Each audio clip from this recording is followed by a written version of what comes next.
Hello, and welcome. Welcome once again to the Start, Scale, and Succeed podcast, the only podcast that grows with you through all 7 stages of your journey as a founder. I'm your host, Scott Ritzheimer, and today I want to talk to the founder listening out there, just the one. I know who you are. No, just kidding. Who grew the business, built the team, and now lies awake at night wondering where the next project is going to come from. Not because you can't do the work, but because you've got people counting on you, and you know that your pipeline may not keep up with your payroll. You've hired because it was more work than you can handle, but now on the other side of all that hiring, you're realizing that you've got to scale not just the way you do the work, but the way you get the work. Your website sits there silent, and it just seems like everything you do, there's all this headwind against you. It's a hidden crisis that so many founders face, especially those who are in the stage that we all know as the reluctant manager stage. And here's the thing that makes this so painful is that the very success that allowed you to build a team has now become a trap. You feel like you can't go backwards because they're depending on you, and you haven't built the lead generation and revenue system for a company of anything more than you. And so every slow week isn't just worrying a little bit about cash flow. It's looking your team in the eye, knowing you may not have enough work to keep them employed. Well, it doesn't have to be that way. And our guest today has spent years solving this exact problem, especially for contractors and service-based business owners. Daniel Strohli is the founder of Profits X, a company dedicated to helping contractors and service-based businesses grow by building trust, credibility, and visibility online. Since 2018, he's guided business owners in creating client-centric websites, lead capture systems, and simple automations that consistently generate high-quality leads. With a background in real estate and business development, Daniel understands firsthand the challenges that entrepreneurs face in competitive markets. His systems and strategies have helped clients increase revenue by an average of 38% in just 6 months. He's here with us today. Daniel, welcome to the show. So excited to have you here. I've been looking forward to this conversation, and I want to start off with out of the gate with this question. Why is it that this pattern happens? Why is it that we suddenly feel like this approach falls apart? What's the gap between lead generation that works for a solo operator and what's needed to sustain a growing team? It's a true pleasure to be here, and I'm honored by being able to be on the show. I think you guys do amazing work. I do appreciate all the questions that you asked. For this specific question, I want to point out that people tend to want to hire sooner than necessary because they just like the idea of being a boss. So they'll immediately want to hire the first couple people that they can. Some people will mistakenly hire family and friends just because the closest people to them without obviously having a hiring process. But someone who's a little bit further out in business, let's say you hired the right people, you have everything going the correct way in your eyes, you have the right culture in place, things like that, and you're looking to generate leads consistently for your business, you need to make sure that it's obviously, keyword being consistent. So that way, when you have the people on the team, they have the product or capability to produce the product on a consistent basis. Now, the question that you ask is specific to lead generation. And when I work with companies, we usually work in the real estate niche, financial niche, construction niche to be specific. But it still applies for all businesses because business fundamentally is the same. Now, it can be tweaked for the business type, the category, the niche, but fundamentally, how you generate leads, how you capture the leads, how you nurture the leads stay the same. Now, when people are looking to grow and to scale, they think that if they just hire people without looking at the marketing side of the business, it's just going to take care of itself. And the way I like to explain it to people is very simple. There's a marketing side of the business, and there's a product/innovation side of the business. So what you sell and how often you get to sell it and how many times people buy it. That's where marketing comes in. It's not a bad word. I'm making it very general so people understand it's a part of business. That being said, when you're doing it yourself, you usually understand what you need on a weekly basis, whether it be booked calls, sales, whatever it is. When you hire someone else in, a lot of times the mistakes that they make, even before they even get to the lead generation process, is they don't actually document their systems well enough. They don't demonstrate it to the new hire, and they're not effectively able to duplicate it.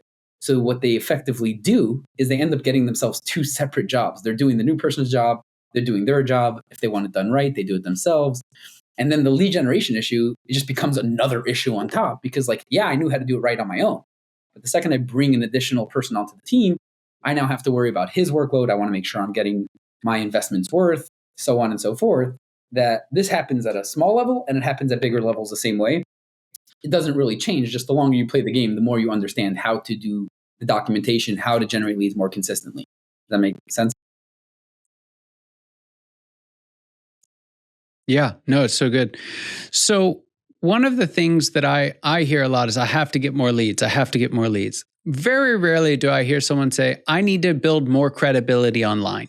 Why is it that you focus on credibility, and what's this relationship with lead generation? Because someone who's starting in business, you always want to make more money. You get into business saying, I want to make money. That's why I'm in business. Most people will tell you you're in business to make money. I noticed, obviously, it's not about how much money you make, it's how much money you take, the profit. And the lead generation is what happens to get you to that profit stage. And my goal was to simplify it as best as I can for myself, let alone anyone else. I happen to have served clients for years to come. But for myself, I needed to understand very simple things, which was how many people do I speak to? Or how many people know about me, I should say. How many people actually want to have a conversation with me? And then how many people actually end up converting to become a client? That being said, if your goal is to generate as many leads as possible, which a lot of people here may be listening to and saying, hey, yeah, that would be nice. I would love to have consistent leads coming in. I would ask you to even define what the lead is. What is the definition of a lead? A lot of people think of it as clients or potential clients, which in that case, anyone with a name and a phone number and a pulse is a lead. But the reality is, especially as you grow, qualifying the leads, speaking to the right people, having the right clients come through the door is the difference maker. And a lot of times that comes down to pricing, credibility, brand, economies of scale. There's a lot of things that come into that portion where people don't want to take it into account. They just look at it from big picture. Hey, I need leads to make sales. And what happens is you hire the wrong person, you bring in the wrong lead to become a client, you end up doing 10 times the amount of work with that one lead, and it causes you to go in a downward spiral instead of building the business that you want. And you look back 6 months, 12 months, a year, 2 years backwards, and you connect the dots going, I'm not sure what's going on. And that's if you're lucky, you get to connect the dots. Sometimes you really need someone to help you to connect those dots. But if you're unlucky, you just keep making the mistakes for years and years and years to come, instead of being able to diagnose and self-assess those patterns and pretty much understand, okay, great, I need leads, but I need the right leads. And making sure that you position yourself as the right person for them will help in that relationship, similar to dating. It's not, oh, I need a spouse. It's like, who am I? Am I the right person for this spouse that I'm looking for, so you guys can connect and be the correct match for each other? Yeah. One of the things that I have found is that folks at this stage, they're not brand new. They've been doing it for a time or two. They have enough success to have a team around them. Let's assume that they've hired in the right timing. You make a great point there earlier. But one of the things that I think they fail to miss is how much more credibility they have at this stage than they did when they were first starting out. And so a lot of folks, when they're first starting out, especially if they've switched industries or, there's something about this business that's new, oftentimes credibility has to be a little bit more creative, right, for this brand new business. But by this point, there's some wins under your belt, right? There's some success in your wake. And I feel like a lot of folks don't recognize how much that changes, how quickly. How do you help folks to understand what their current credibility level is and how to take advantage of the credibility that they actually do have? Actually go into the next stage of businesses, which are the people who are well evolving in their process. And regarding how we can help them be more credible or present how credible they are and showcase their wins to the marketplace is what we'll dive deeper into. So that being said, I tell my team all the time is proof over promise. We don't want to go around promising people things all day long because they don't really believe you, and nor should they. Like, the only people they believe is themselves. So, or other people, like the masses. So what you say about you is not as effective as what other people say about you. And since you've been in business for more than a few years, a lot of times you can turn many different directions, but we'll use the simplest one. Let's say like Google reviews. The company that has 10 Google reviews versus the company that has 1,000 is dramatically different, even though you guys have been in business for the same amount of time. And I feel like a lot of companies that have been around, I don't care if it's been 20 years, 30 years, 40 years, that's their credibility booster. I've been in business for 20 years. And side note, I'm not the oldest guy in the game, and I'm not trying to date myself on this, but a lot of times people that have been in business for 20, 30 years, they have the same year repeated over and over time. doesn't make you have 30 years of experience. That means you have 1 year of experience repeated 30 times. I'm not saying that. What I'm saying is that at the end of the day, the customer, the client that you're looking to work with wants to know, very simple. Can I trust you? Can I trust the company? Can I trust the product? Will the product work? Will the product work for me? Because I'm a special person and I have my own issues and I have my unique flaws and challenges. How do I know what you have is good for me? So by you telling them I've been in business for 20 years and I know what I'm talking about is not as effective as someone else saying, hey, this company's been around for 3 years or 5 years or 7 years, but they've solved this problem consistently for me every time I call them, on time, every time. And then having 1,000 people saying that. So just pure proof over promise is one of the simplest ways to show credibility. Don't tell. A wise man once told me, you rather show someone versus tell them, because what you do speaks so loud, no one actually hears what you're saying. And I think a lot of people hide behind, you know what, I'm shy, I've been in business, I don't want people to know about me, whatever it is. They try to hide behind their work and they may or may not even be open to sharing their work. But at the very least, being able to say, hey, I'm proud of what we do. This is the work that we've done. This is what our clients have to say about us. Here's our letters of recommendation. Here's all the different problems that we've been able to solve. Here's the different ways that you can look at the problems that we've been able to solve. You can break it down into really interesting facts and figures to display it to people in a very simple manner. So they can say, hey, this is who these people are. This is what they're about. This is how credible they are. It's not, are you credible? Are you not credible? It's how credible are you? And you're going to want to go work with the person who's done 10,000 brain surgeries over the person who's doing his first or his 10th. But also, you need the person that did 10,000 brain surgeries to at least tell you, hey, I've done 10,000 brain surgeries. Here's my happy, healthy, alive clients that made it through. And these are some of the things that tend to be very helpful for businesses at all stages. Yeah. I think what's also interesting about this stage in particular is a lot of, especially service-based businesses, are coming out of the realm where a little bit of word of mouth is enough, right? They sell to their friends, they sell to their friends' friends, and then they start getting a couple degrees removed. And I think a lot of founders they underestimate how little credibility they have 3 degrees removed from them. Right? The friends of their friends of their friends don't have any experience with them. They don't know them. And so I think this becomes a much bigger issue at this stage. What have you found just in practical senses, right? So credibility is important. We need it now more than ever. It's one of the keys to building a consistent lead generation platform. What are some of the quickest wins that a company can get? Let's think of what are some things a founder can put into practice today? I will answer the question. But think of it when you meet a stranger, because that's effectively what we're doing. Yes, when we start off in business, your mom, your grandmother, your cousin, your neighbor, your old boss, everyone will buy from you that knows you, likes you, and trusts you.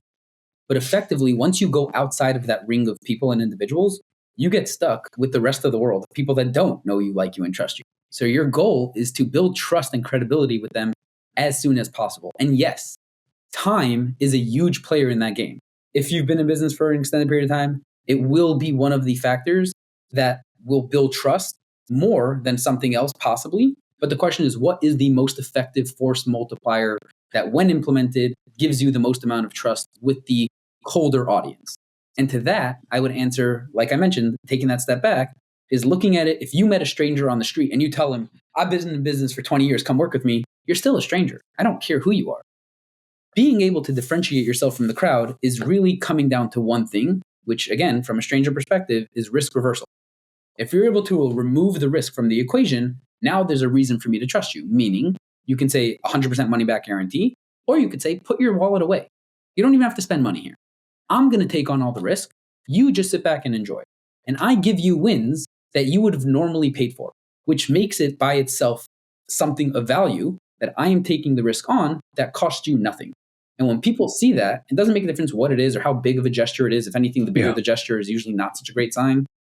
But anything even small, something that says, I took the time to understand who you are, what you're about. I can tell you from my own experience, when I started out, you don't have all the social proof to go out into the marketplace with.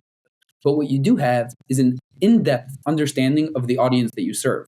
And when you use the vernacular that they particularly use, you say the words and the verbiages and the lingo, and you speak to them the way they speak to their friends, the way they speak to their spouse, the way they speak to a bartender, the way they speak to themselves when no one's watching, that internal voice that's going on inside their mind. When you can verbalize those words back to them, they instantly will trust you more because people like to do business with people who are like them, how they would like to be, things like that.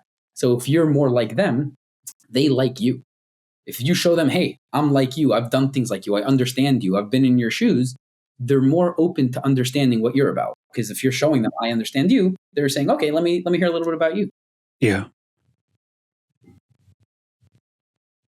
So true. So true. Daniel, I have this question that I ask all my guests. I'm interested to see what you have to say. And the question is this: what is the biggest secret you wish wasn't a secret at all? What's that one thing you wish everybody watching or listening today knew? I believe it's something that many people say, but don't actually do, which is the actual doing of the work. I think, and I had a meeting specifically about this today, which is why I'm exceptionally passionate about it, but it's not something that's new to me, and it's not a conversation that I've had plenty of times in the past. But in a very simple phrase, it's the people who do more win. And the more you do, the better you get. And I think very few people actually truly understand that. I think that people wish they had more in life, or they wish they would do better, or they want more. All these things are good. They're great things to have. It's a great attitude. But what I truly believe in my heart of hearts is what you put in is what you get out. And that at the end of the day, you work in the business, you go to the gym. You may not get the results today, tomorrow, this week, this month, whatever it is for you, because each person is a little bit unique. But at the end of the day, the work that you put in counts. And the people who do that work consistently, focused, disciplined, and are 110% committed to the process, obviously to the outcome, meaning you're not doing it for no reason. You obviously want to hit a goal. You obviously want to go the right direction and that you're facing. But the process itself, which I know sounds cliche, the people you travel with, these things are all important. But the work that you do when no one else is watching, the work, that's it, the work. There's work that you have on your desk. There's work that I have on my desk that we know that we should be doing. And the question is, who's going to do it? And who's going to do it first? Who's going to do it more? Who's going to do it harder? Consistent work, repeated over time, is my message to the world. That beats everything, especially talent and anything in between. Yeah. So good. So good. Daniel, there's some folks listening who it's just the right word at the right moment. It's exactly where they are, exactly what they're trying to accomplish. So how can they reach out and find more about you and the work that you do? Contractors, we help a lot of real estate investors closer into the city. But the thing I always tell people is go to profitsx.com, grab a free resource, look at the work I put in, go check out the resources that we have put together. And guess what? It's 100% free. Doesn't cost you anything. Check it out. See if the thing is as good as what I make it seem. Don't take my word for it. Look at the work I put in, look at the past, see if it's something you have any interest in. And from there, I'm not that hard to get a hold of. You can DM someone on my team, say you want to set something up. We can always go from there to have a chat about how we would be able to help your business. But for now, I would implore every person to go there, find the resource that's right for them, and see if they can use that to already start making money and fixing certain leaks that they may have going on for their business. Very good. Very good. Daniel, thanks for being on the show. It's a privilege and honor having you here today. Really appreciate you coming and sharing with us. For those of you watching and listening, you know your time and attention mean the world to us. I hope you got as much out of this conversation as I know I did. And I cannot wait to see you next time. Take care.